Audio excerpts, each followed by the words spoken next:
Nangako po si Pangulong Bongbong Marcos na lilikha ng 1 milyong digital jobs. Ba, totoo ito? Digital jobs, pero pagsapit pa po ng 2028. Ayun! Maaari daw po magbigay ito ng 24 billion pesos revenue.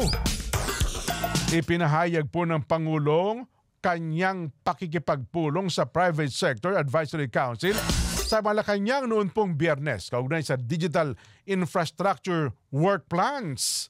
Ang potensyal na revenue mula sa digital jobs ay gagamitin para pondohan ang iba't ibang serbisyo pampubliko at proyekto sa infrastruktura. Kasama po ang PSAC. Inihahanay na ang mga training program na naghahanda sa isang workforce at nagbibigay ng pagkakataon para sa digital innovation at paglago ng ekonomiya.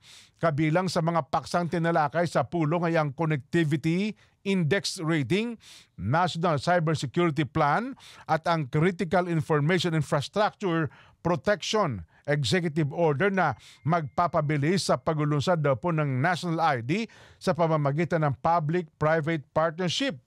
Inirekomenda ng PSAC ang pagpapabuti ng internet connection sa pamamagitan daw po ng pag-uutos sa mga tower companies na kinikilala ng Department of Information and Communications Technology, DICT, pabilisin po ang pagpapatayo ng mga infrastruktura, tower sharing para mapahusay ang network efficiency.